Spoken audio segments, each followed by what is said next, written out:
For over 20 years, the MacArthur Foundation has been providing Russia with more than $173 million in funding for activities related to higher education, human rights, and limiting the proliferation of nuclear weapons. Now, the Russian government is threatening them with a choice: reduce their involvement in political activity or leave Russia altogether. Education USA, a non-profit organization that helped students take foreign tests and apply to higher education institutions abroad, closed its offices all over Russia. Freedom House immediately called the legislation enacted by Russia's president a grave mistake, which placed them on top of the blacklist, also known as the Patriotic Stop List. Imagine now that you are a foreign NGO simply wanting to embrace human rights and democracy, things that seem so essential. Imagine how would you feel if you were immediately told that you must stop all operations or be sentenced to prison. This is the reality of most foreign NGOs currently operating in Russia. The law attempts to control NGOs based off of aspects such as outside funding, rendering the NGO completely helpless to the Russian government.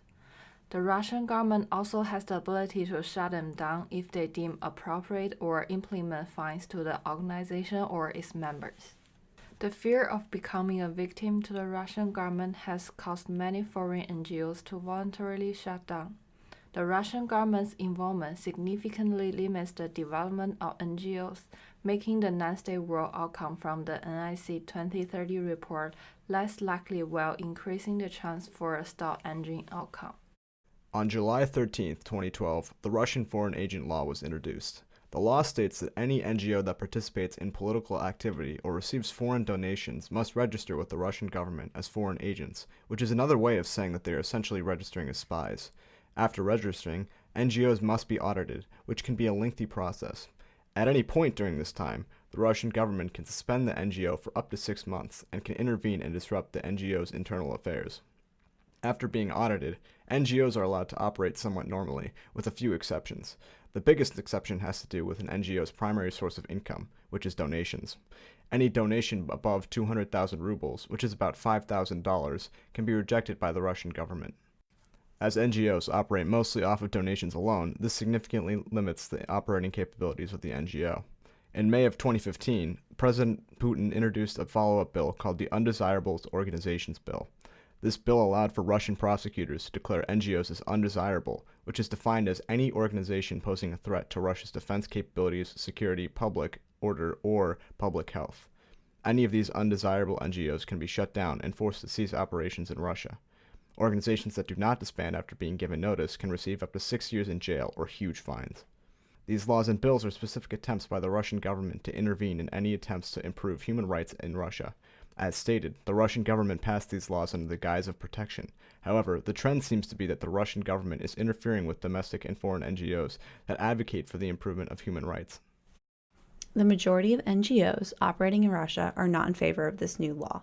As stated in the beginning, the law limits the ability of the NGOs to operate freely in Russia.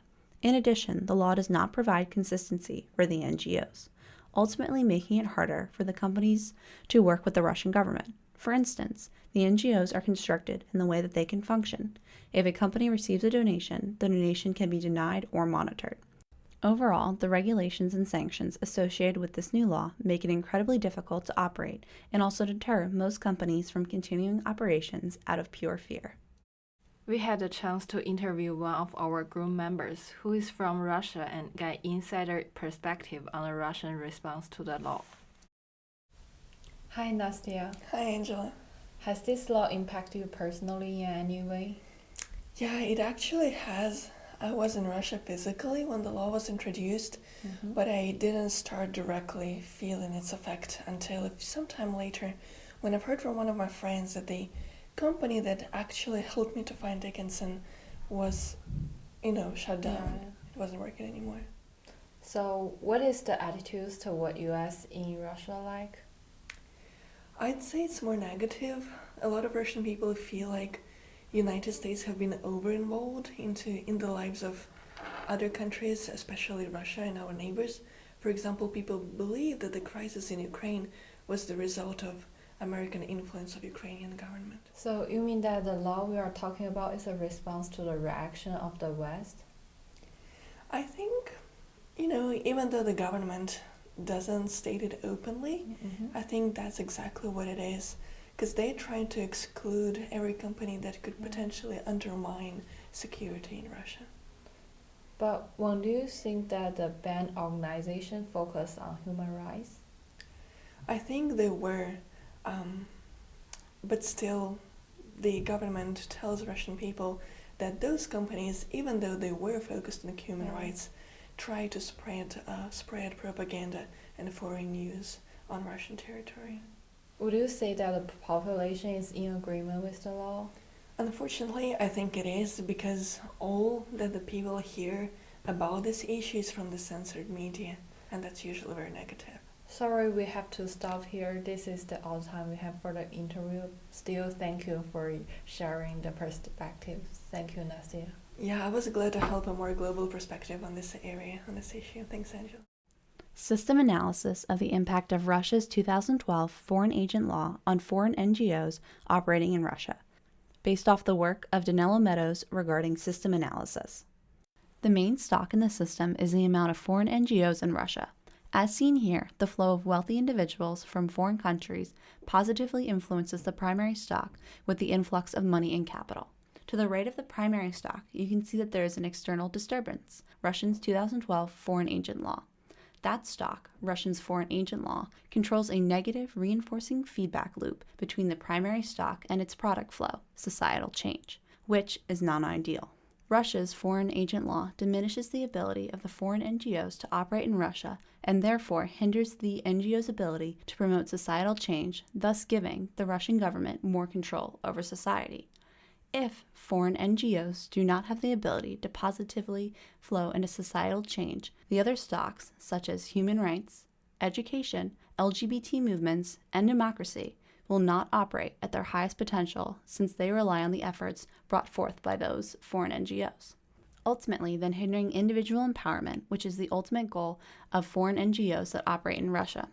If the foreign agent law stock became overpowering in this non-state world-based system, then that could launch Russia into a stalled engine outcome because society will revolt, the government will retaliate, causing mass interstate conflict.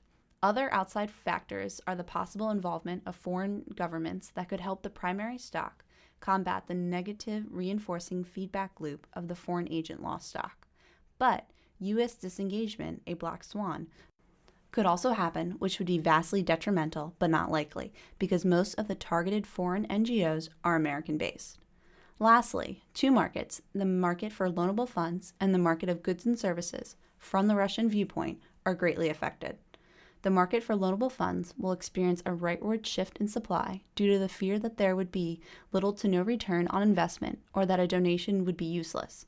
Thus, wealthy individuals, the financial drivers of NGOs, would restrict their investments and increase their savings. Also in the arena of goods and services market, without the presence of foreign NGOs, certain services, such as educational assistance or other personal services, will diminish, shifting supply leftward and price upward.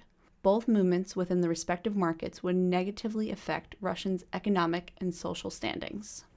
Today you have heard about the law that prohibits the operations of NGOs in Russia. It severely restricts human and civil rights of Russian people by not allowing educational and social institutions to provide their services to the population, all of it wearing the disguise of protection. Civil and human rights are incredibly important components of the political system, as being able to voice your views and opinions is a key component of political change. Besides, the sanctions placed upon the NGOs are negatively interfering with the internal economical atmosphere of Russia. Thus, the current state of affairs and the disturbance it causes makes it likely for the stalled engine's outcome to happen. But only time will tell.